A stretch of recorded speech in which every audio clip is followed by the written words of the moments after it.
तो हेलो मेरे प्यारे बाल गोपाल, आप लोग कैसे हैं? आशा करते हैं कि आप लोग बहुत ही अच्छे होंगे और आप अपने 1 साल को बिता चुके हैं। आपके पास मात्र बचा हुआ है 1 महीना।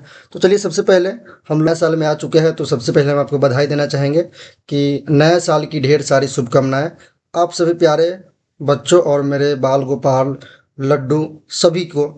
क्योंकि अब जो है हम लोग को नए सिरे के साथ नए हिसाब से अपनी पढ़ाई को करना है, क्योंकि हम लोग जो है 1 साल तो हम लोग व्यतीत कर चुके हैं। 1 साल हम लोग का बीत चुका है। बस हमारे पास जो बचा है वो 1 महीना बचा है। 1 महीना से भी कम समय आपके पास बचा है, जिसमें आपको कुछ सरस्वती पूजा आ जाएंगे और वगैरह वगैरह आपको पर्व आ जाएंगे। तो इस सब चीज़ को देखते हुए हमको अपनी पढ़ाई की तरफ आगे चलना है और अच्छे तरीके से चलना है, जो कि 1 महीना में इतना बेहतर तरीके से पढ़ें कि रिजल्ट देखकर आपके आसपास के लोग जल उठें कि आप किस तरीके से पढ़ाई किए हैं। सब आप होता है ना कि लोग कहता है कि दिन में बौआर आते पढ़ के चलिए, तो वैसे ही होना चाहिए। आप लोग अच्छे से पढ़िए। तो चलिए, हम लोग बिना किसी देरी के हम आपको बता दें कि इससे पहला जो आपको वीडियो था, उस वीडियो में आपको 40 ऑब्जेक्टिव प्रश्न दिया गया था। ठीक है, उस वीडियो में आपको 40 ऑब्जेक्टिव प्रश्न दिया गया था, जो कि क्वेश्चन बैंक से आपको वो प्रश्न था। और क्वेश्चन बैंक से भी पूरे क्वेश्चन बैंक का अध्ययन करके आपको दिया गया था, जिसमें हम आपको पहले बताते कि 100 ऑब्जेक्टिव क्वेश्चन देंगे। तो हम जो है 40 दे चुके हैं और 60 जो बचा है वो क्वेश्चन हम आपके यहाँ पे लेकर के आ चुके हैं। 60 या 61 क्वेश्चन आपके पास है यहाँ पे, तो आप उसको देखेंगे। तो चलिए, हम लोग वीडियो स्टार्ट करने से पहले बता दें कि मेरा नाम है अंकुश कुमार और मैं इस अंकुश कंसेप्ट क्लास यूट्यूब चैनल पे आपके लिए हिंदी क्लास को प्रतिदिन लेकर के आते रहेंगे। तो चलिए, हम लोग बिना किसी देरी के अपने क्लास की तरफ चलते हैं, जो कि पहला हमारा प्रश्न है। विनोद कुमार शुक्ल की कौन सी रचना का इतालवी भाषा में अनुवाद हो चुका है? तो हम आपको बताना चाहेंगे, जो कि ऑप्शन नंबर आपका डी है। ये आपको यहाँ पे दिख रहा है, पेड़ पर कमरा। ठीक है, चलिए नेक्स्ट प्रश्न को देखते हैं। हम ज़्यादा टाइम नहीं लेंगे, बस स्पीड बताते आपको चलेंगे, बस आपको प्रैक्टिस करते चलना है। नेक्स्ट प्रश्न है आपका, निम्नलिखित में से किस कवि को निम्नलिखित में से किस कवि को दयावती मोदी कवि शिखर सम्मान से सम्मानित किया गया है? ये कहने का मतलब, निम्नलिखित का मतलब समझ में आता है। निम्नलिखित यहाँ पे जो 4 दिया उसमें से, ठीक है, तो कह रहा है निम्नलिखित में से किस कवि को दयावती मोदी कवि शिखर सम्मान से सम्मानित किया गया है? तो ऑप्शन नंबर आपको दिख रहा होगा, जो कि अशोक वाजपेयी, ए है। ऑप्शन नंबर आपको ए दिख रहा है, अशोक वाजपेयी। तो आपको इस चीज को याद रखिए। चलिए नेक्स्ट प्रश्न को देखते हैं। कवि ज्ञानेंद्र पति के पिता का नाम क्या था? कवि ज्ञानेंद्र पति के पिता का नाम क्या था? तो वो है आपको देवेंद्र प्रसाद चौबे, जो कि ऑप्शन नंबर आपका बी है, बिल्कुल सही है।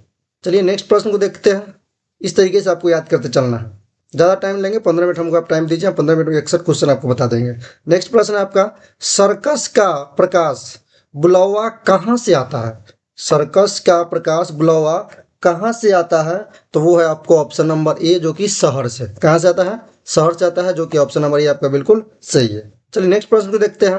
कह रहा है मुक्तिबोध कैसे कवि थे? मुक्तिबोध कैसे कवि है? तो मुक्तिबोध जो है आपको क्रांतिकारी कवि है। कैसे कवि है? तो क्रांतिकारी कवि है, जो कि ऑप्शन नंबर आपको सी दिख रहा होगा, बिल्कुल सही है। चलिए नेक्स्ट प्रश्न को देखते हैं। बालकृष्ण भट्ट के अनुसार बालकृष्ण भट्ट के अनुसार कितने कानों में परिबात खुल जाती है? वैसे तो हम लोग किताब पढ़े थे, तो उसमें बताया था कि 2 से अधिक लोगों के अगर बीच बात होती है तो बात फैल जाती है, लेकिन यहाँ पे हमको किताब के अनुसार यहाँ पे बताया जा रहा है 6। कितने हैं? 6। तो ऑप्शन नंबर आपका डी दिख रहा है, बिल्कुल सही है। चलिए नेक्स्ट प्रश्न को देखते हैं। शीर्षक कहानी के लेखक का नाम क्या है? शीर्षक कहानी के लेखक का नाम क्या है? तो आपको पता होगा, चंद्रधर शर्मा गुलेरी, जो कि ऑप्शन नंबर आपका दिख रहा है यहाँ पे, ए बिल्कुल सही है। चलिए नेक्स्ट प्रश्न को हम लोग देखेंगे, क्या है हमारा।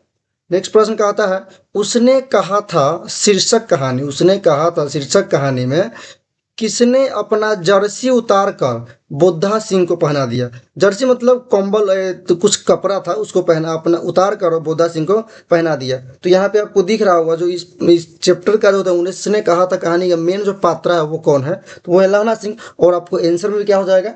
तो लहना सिंह। आपको याद रखना है इसको, ठीक है। चलिए ऑप्शन नंबर बी आपका बिल्कुल सही है, लहना सिंह। चलिए नेक्स्ट प्रश्न को देखते हैं। नेक्स्ट प्रश्न पे कह रहा है, जयप्रकाश नारायण की पत्नी का नाम क्या था? तो जयप्रकाश नारायण की पत्नी का जो नाम था वो था प्रभावती देवी, जो कि ऑप्शन नंबर आपका सी बिल्कुल सही है। चलिए नेक्स्ट प्रश्न को देखते हैं।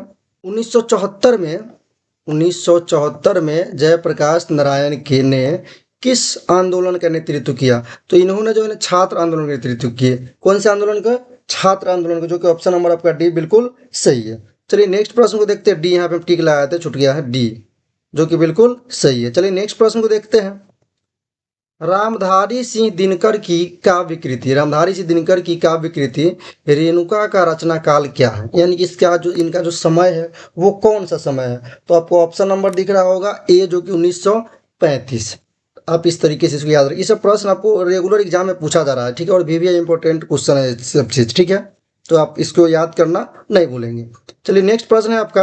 अर्धनारीश्वर शीर्षक निबंध के अनुसार, अर्धनारीश्वर शीर्षक निबंध के अनुसार धर्म साधक महात्मा और साधु किसके भय खाते थे? यानी किससे भय खाते थे? तो ये जो है ना नारियों से भय खाते थे। किससे भय खाते थे? नारियों से भय खाते। चलिए नेक्स्ट प्रश्न है आपका। अज्ञेय जी की पहली अज्ञेय जी की पहली कहानी इलाहाबाद, अज्ञेय जी की पहली कहानी इलाहाबाद को किस पत्रिका में प्रकाशित हुई? तो ये जो है आपको सेवा में, किस पत्रिका में प्रकाशित हुई? तो इस सेवा में। ऑप्शन नंबर आपका बी बिल्कुल सही है। चलिए नेक्स्ट प्रश्न को हम लोग देखते हैं क्या है। 54 नंबर क्वेश्चन आपका आ जाएगा। 54 नंबर क्वेश्चन का रहा है, रोज शीर्षक कहानी पाठ, रोज शीर्षक कहानी पाठ साहित्य की कौन सी विद्या है? साहित्य की कौन सी विद्या है? तो ये हम आपको बताते कहानी है। क्या है? कहानी है, जो कि ऑप्शन नंबर आपको दिख रहा होगा ए बिल्कुल सही है। चलिए नेक्स्ट प्रश्न को देखते हैं। नेक्स्ट प्रश्न आपका कह रहा है कि पंजाब की भाषा तथा लिपि की समस्या शीर्षक रचना किसकी है?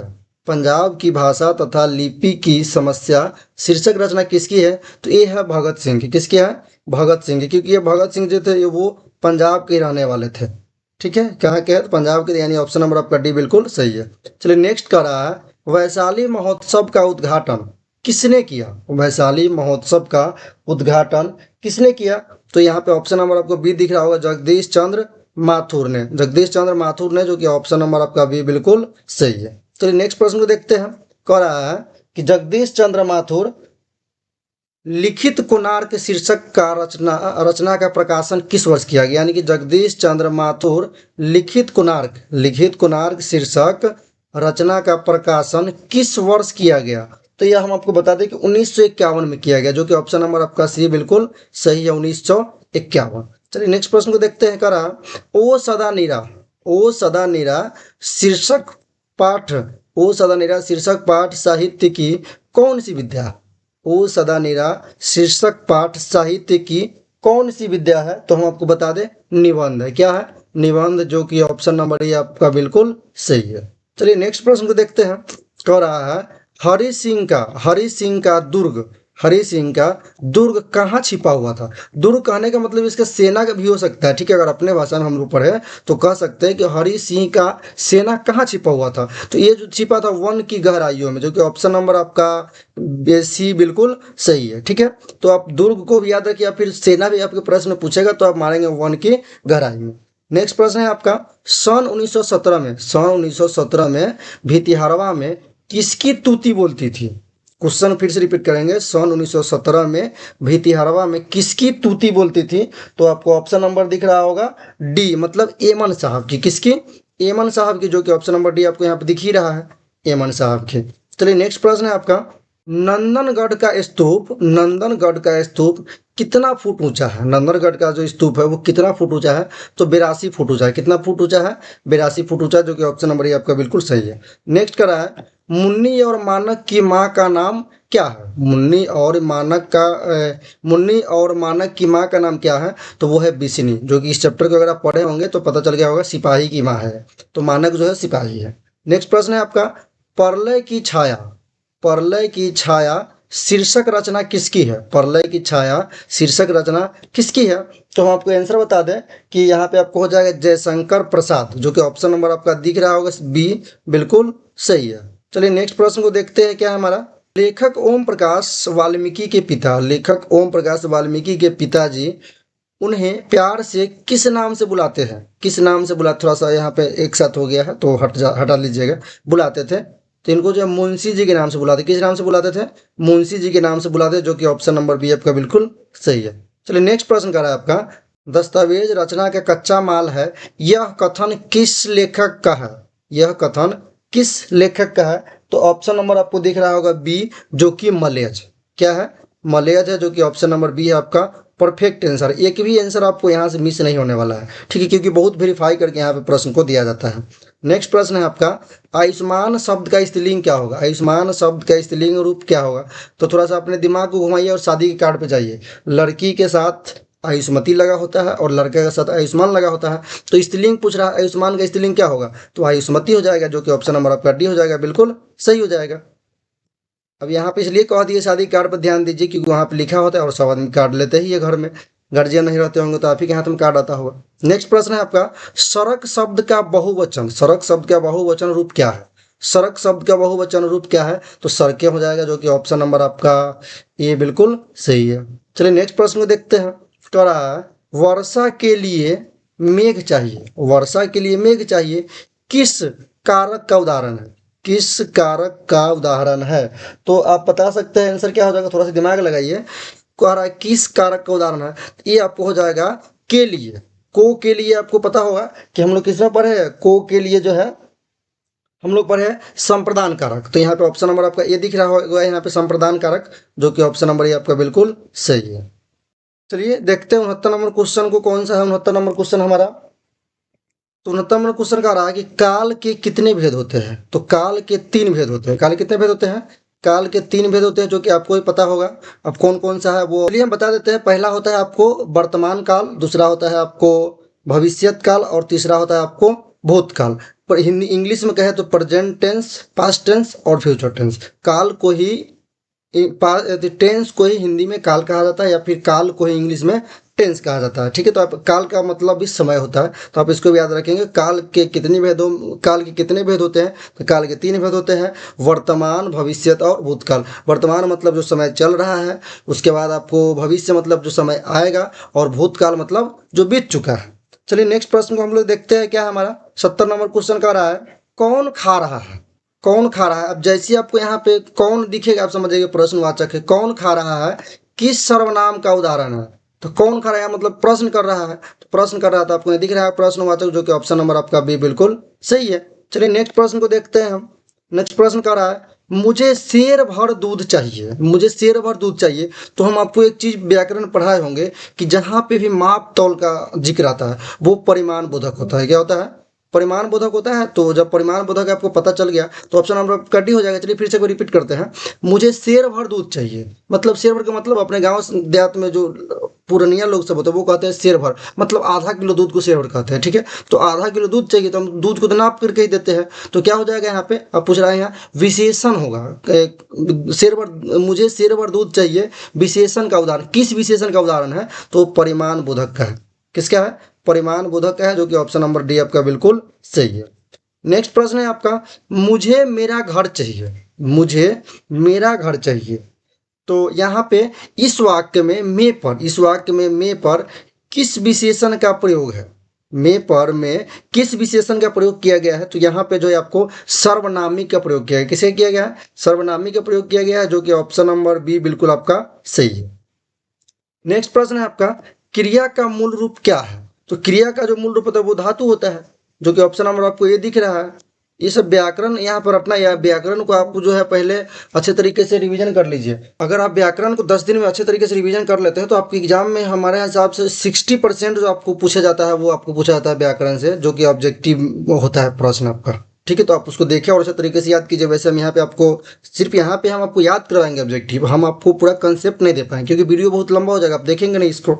तो उसके लिए भी आपको प्लेलिस्ट का एक वीडियो बना हुआ है, प्लेलिस्ट यूट्यूब पे, उसमें आपको सिर्फ और सिर्फ व्याकरण का एक अलग है और बुक का अलग है। तो आप व्याकरण वाले में जाइए और टोटल वीडियो को देख लीजिए। 4 से 5 दिन में आप टोटल को देखेंगे, खत्म हो जाएगा, और ऐसा आपको वहाँ समझ में आएगा कि आप कभी उस तरीके से पढ़े ही नहीं होंगे। एकदम नियम कानून के साथ एकदम बेसिक से बेसिक चीज को समझाया गया।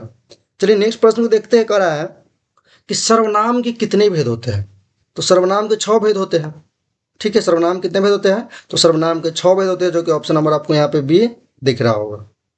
चलिए नेक्स्ट प्रश्न को देखते हैं। कह रहा है कि रचना के आधार पर, रचना के आधार पर शब्द के कितने भेद होते हैं? तो रचना के आधार पर शब्द के 3 भेद होते हैं, ठीक है। रचना के आधार पर शब्द के कितने भेद होते हैं? तो रचना के आधार पर शब्द के 3 भेद होते हैं, यौगिक, योग रूढ़, और एक होता है रूढ़ शब्द। यानी रूढ़ शब्द, यौगिक शब्द, रूढ़ शब्द, एक होता है योग रूढ़ शब्द। यानी रचना के आधार पर शब्द के 3 भेद होते हैं। नेक्स्ट प्रश्न है आपका, अनुकूल शब्द। अनुकूल शब्द में कौन उपसर्ग है, या फिर अनुकूल शब्द में उपसर्ग क्या है? आपका प्रश्न इस तरीके से पूछ रहा है। तो उपसर्ग, एक चीज और समझ लीजिएगा, उपसर्ग का मतलब होता है पहले वाला, किसी शब्द के पहले लगा वाला उपसर्ग होता है और बाद वाला प्रत्यय होता है। तो आपसे उपसर्ग पूछ रहा है, देखिए यहाँ पे उपसर्ग पूछ रहा है, तो उपसर्ग में क्या हो जाएगा? अनु हो जाएगा। क्या हो जाएगा? अनु हो जाएगा, जो कि ऑप्शन नंबर आपका बी बिल्कुल सही है। नेक्स्ट प्रश्न आपका कह रहा है, वर्तमान काल के कितने भेद होते हैं? वर्तमान काल के कितने भेद होते हैं, मतलब प्रेजेंट टेंस का कितने भेद होते हैं? वर्तमान काल हम आपको अभी जस्ट समझाया, तो यानी कि वर्तमान काल के कितने भेद होते हैं, तो इसका भी 3 भेद होता है। पढ़ने के लिए तो हम लोग 5 और 6 भेद ही पढ़ते हैं, लेकिन प्रॉपर तरीके से 3 भेद ही इसका हम लोग मुख्य रूप से पढ़ेंगे। ठीक है। नेक्स्ट प्रश्न आपका, शत्रुता शब्द में प्रत्यय क्या है? तो आपको जस्ट समझाया है कि उपसर्ग पहले लगा होता है और प्रत्यय लास्ट में लगा होता है। तो आपको यहाँ पे दिख रहा होगा प्रत्यय पूछ रहा है, तो आपको आपको खुद समझ में आना चाहिए कि यहाँ पे कौन सा प्रत्यय लगा होगा। थोड़ा सा दिमाग लगा के देखिए, नहीं जब आपसे बनेगा तो हम तो बनाएंगे ही। तो यहाँ पे हम आपको समझा दें कि ता प्रत्यय लगा। कौन सा प्रत्यय लगा है? ता प्रत्यय लगा है। लास्ट वाला देखिए, यहाँ पे शत्रुता लगा है, लास्ट वाला। चलिए नेक्स्ट प्रश्न आपका कह रहा है, मामा शब्द का विशेषण। मामा शब्द का विशेषण क्या होगा? तो मामा शब्द मामान तो होता नहीं है, मामेन तो होता नहीं है, मामेन नहीं होता है, यानी होता क्या है? तो ममेरा। मामा शब्द नहीं कहते ममेरा भाई, फुफेरा भाई, मौसेरा भाई, वही चीज यहाँ ममेरा होता है। नेक्स्ट प्रश्न है आपका, त्रिभुवन शब्द कौन समास है? त्रिभुवन शब्द कौन समास है? तो त्रिभुवन शब्द जो है हम आपको बता दें कि वो द्विगु समास है। कौन समास है? द्विगु समास है, जो कि ऑप्शन नंबर आपका डी बिल्कुल सही है। चलिए नेक्स्ट प्रश्न है आपका, कुल चार, कुल चार किस पदबंध का उदाहरण है? कुल चार किस पदबंध का उदाहरण है? तो वो है आपको विशेषण पदबंध, जो कि ऑप्शन नंबर आपको सी दिख रहा है, बिल्कुल आपका राइट आंसर है।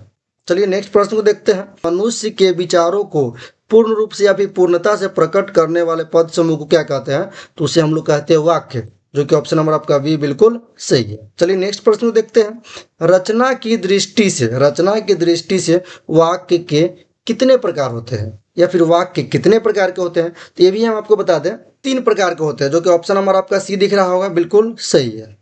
चलिए नेक्स्ट प्रश्न है आपका, परिश्रमी छात्र अवश्य सफल होंगे किस वाक्य का उदाहरण है? तो यहाँ पे सीधा सीधा आपको बताया जा रहा है कि परिश्रमी छात्र अवश्य सफल होंगे, मतलब आपको सरल वाक्य हो जाएगा, जो कि ऑप्शन नंबर आपका ए बिल्कुल सही है।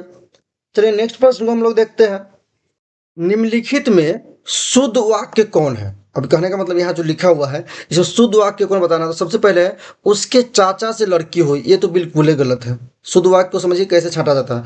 उसके चाचा से लड़की हुई, क्या चाचा को लड़की होगा? नहीं हो सकता है। चाची के थोड़ा देर के कहते तो मान भी सकते हैं, लेकिन चाचा से तो लड़की हो नहीं सकता है। नेक्स्ट कह रहा है, वास्तव में वह बड़ा आदमी है। हमको तो यही सही लग रहा है, चलिए उसको लगा के रखते हैं और फिर नीचे पढ़ते हैं। उसके बाद कह रहा है, यह कहना आपकी भूल है। यह कहना आपकी भूल, ये भी हमको थोड़ा सा सही है, बट थोड़ा सा गलत लग रहा है। नेक्स्ट प्रश्न है आपका, राम और श्याम संबंधी चर्चा। ये तो बिल्कुल ही गलत है। ठीक है। अब इस दोनों में अगर हम लोग बी और सी में देखें, तो कह रहा है यह कहना आपकी भूल है। क्या कहना? ये तो हमको समझ में नहीं आ रहा है, लेकिन यहाँ पे आपको बी दिख रहा है, वास्तव में वह बड़ा आदमी है। कौन आदमी? तो वह आदमी जो सामने वाला आदमी, वो वास्तव में बड़ा आदमी है। तो ऑप्शन आपका जो बी है वो बिल्कुल सही आपका वाक्य लिखा हुआ है। नेक्स्ट कह रहा है, आचार शब्द का विलोम क्या हो जाएगा? तो आचार शब्द का मतलब आपको पता ही होगा कि अनाचार होता है। क्या होता है? अनाचार होता है, जो कि ऑप्शन नंबर आपका डी बिल्कुल सही है। नेक्स्ट प्रश्न आपका कह रहा है, युग का निर्माण करने वाला, युग का निर्माण करने वाला के लिए एक शब्द। युग का निर्माण करना मतलब युग निर्माता, जो कि ऑप्शन नंबर आपका ए बिल्कुल सही है। तो आप इस सब चीज को याद रखें, बहुत ही आसानी से याद होगा और आपको एग्जाम में 90+ मार्क्स देने का काम करेगा। नेक्स्ट प्रश्न है आपका, गाल बजाना मुहावरे का अर्थ क्या होता है? तो गाल बजाने का मतलब डींग हाँकना, जो कि ऑप्शन नंबर आपका सी बिल्कुल सही है। देखिए दिख रहा है, गाल बजाना मुहावरे का अर्थ डींग हाँकना। नेक्स्ट प्रश्न है आपका, महापुरुष शब्द में कौन समास है? महापुरुष शब्द में कौन समास है? तो महापुरुष शब्द में जो होता है ना, वो होता है महान है जो पुरुष, महान है जो पुरुष, मतलब कर्मधारय समास, जो कि ऑप्शन नंबर आपका भी बिल्कुल सही है। चलिए नेक्स्ट प्रश्न को हम देखते हैं क्या है। नेक्स्ट प्रश्न आपका कह रहा है कि सूर्य का पर्यायवाची शब्द क्या है? सूर्य के पर्यायवाची शब्द तो अगर यहाँ पे दिनकर होता है वो भी लगाते हैं, लेकिन यहाँ पे जो ऑप्शन के हिसाब से है, धन नहीं हो सकता, निशा, सती, यति नहीं हो सकता, मतलब प्रभाकर हो सकता है, जो कि ऑप्शन नंबर डी आपका बिल्कुल सही है। नेक्स्ट प्रश्न आपका कह रहा है समास का अर्थ क्या होता है। तो समास शब्द का जो अर्थ होता है, यानी क्वेश्चन कर रहा है समास शब्द का अर्थ क्या है। तो समाज शब्द का जो होता है वो संक्षेप होता है, संक्षेप करके मतलब विस्तार करके बताना होता है, जो कि ऑप्शन नंबर आपका ए बिल्कुल सही है। नेक्स्ट प्रश्न आपके सामने दिख रहा होगा यथा संभव शब्द में कौन सा समास है। यथा संभव शब्द में कौन सा समास है। तो यथा संभव शब्द में जो है अव्ययी भाव समास है। कौन समास है, अव्ययी भाव समास है, जो कि ऑप्शन नंबर आपका सी बिल्कुल सही है। चलिए नेक्स्ट प्रश्न को देखते हैं। कह रहा है भूखा शब्द में प्रत्यय क्या है। तो हम आपको पहले ही बताए हैं कि भूखा मतलब प्रत्यय मतलब लास्ट वाला, तो भूखा में खा, भूख जोर आ, भूखा मतलब आ प्रत्यय हो जाएगा, जो कि ऑप्शन नंबर आपको दिख रहा होगा सी बिल्कुल सही है। चलिए नेक्स्ट प्रश्न को देखते हैं क्या है। नेक्स्ट प्रश्न कह रहा है नाटक शब्द का विशेषण क्या है। नाटक शब्द का विशेषण नाटकीय हो जाएगा, मतलब ऑप्शन नंबर डी हो जाएगा। नेक्स्ट प्रश्न को देखते हैं। बस थोड़ा देर और आप लोग बैठिए, ज़्यादा टाइम नहीं आपसे लेंगे, खत्म होने वाला है। संग्रह शब्द में उपसर्ग क्या है। मतलब पहले तो संग्रह शब्द में जो होता है, सबसे पहले ध्यान दीजिएगा, संग्रह शब्द का आपसे क्या पूछा जा रहा है, उपसर्ग। सम जोड़ ग्रह मतलब संग्रह, तो यहाँ ऑप्शन नंबर आपका बी आपका बिल्कुल सही है। चलिए नेक्स्ट प्रश्न को हम लोग देखेंगे। नेक्स्ट प्रश्न क्या कर रहा है, बच्चे गेंद खेल रहे थे किस काल का उदाहरण है। खेल रहे थे किस काल का उदाहरण है। तो हमें पता है खेल रहे थे मतलब ये भूतकाल में चल जाएगा, खेल रहे थे पहले, ऑप्शन नंबर सी आपका बिल्कुल सही है। क्योंकि खेल रहे हैं यहीं पे अगर होता तो फिर वर्तमान काल हो जाता, खेलेगा तो फिर भूतकाल में भविष्य काल में चला जाता, लेकिन आप क्या है खेल रहे थे यानी पहले खेल रहे थे यानी भूतकाल में, समय बीत चुका है। तो यहाँ पे आपका ऑप्शन हो जाएगा प्रश्नवाचक, क्योंकि आपको समझ में आ रहा होगा कि यहाँ पे क्या करा, कौन, जैसे कौन पूछ दिया मतलब क्वेश्चन कर रहा है, और जो क्वेश्चन कर रहा है तो प्रश्नवाचक में जाएगा, जो कि ऑप्शन नंबर आपका सी बिल्कुल सही है। नेक्स्ट प्रश्न कर रहा है हिमालय से गंगा निकलती है। हिमालय से गंगा निकलती है किस कारक का उदाहरण है। तो हम आपको बता दें यहाँ पे अपादान हो जाएगा। कौन सा हो जाएगा, अपादान हो जाएगा, जो कि ऑप्शन नंबर आपका डी बिल्कुल सही है। चलिए नेक्स्ट प्रश्न को देखते हैं। मुंह शब्द कौन लिंग है। तो मुंह शब्द जो होता है वो मुंह में खाया जाता है, मुंह में खाई नहीं जाती है, मुंह में खाया जाता है, तो पुल्लिंग हो जाएगा, जो कि ऑप्शन नंबर आपका सी बिल्कुल सही है। नेक्स्ट प्रश्न है सभा शब्द में कौन संज्ञा है। तो सभा शब्द हमें पता है कि सभा वहीं लगता है जहाँ पे समूह होता है। सभा कहाँ लगता है, एक से अधिक आदमी जहाँ होता है, ये मतलब समूह होता है, तो यहाँ पे आपको हो जाएगा समूहवाचक। यहीं पे अंगूर का गुच्छा भी क्या होता है, समूहवाचक ही होता है। नेक्स्ट प्रश्न आपका करा प वर्ग का उच्चारण आसान है। प वर्ग का KTM 2 इस ट्रिक को आप लोग जाकर के यूट्यूब पे देख लीजिएगा, हमारे डला हुआ है प्लेलिस्ट में, जहाँ पे आपको लिखा हुआ है हिंदी व्याकरण प्लेलिस्ट ऑल वीडियो, तो उसको जाकर के आप देख लीजिएगा, प्लेलिस्ट में जाकर के अच्छे तरीके से आपको समझ में आ जाएगा। और उसका अगर ऐसे नहीं मिलता है तो इस वीडियो का डिस्क्रिप्शन, आप इस वीडियो का लिंक आपको डिस्क्रिप्शन में डाला गया, वहाँ से भी आप जाकर के देख सकते हैं। तो चलिए ऑप्शन नंबर यहाँ पे क्या है, बी है, जो कि ओस्ट है। तो यहीं पे आपका प्रश्न होता है समाप्त। तो यहीं पे करते हैं वीडियो को समाप्त।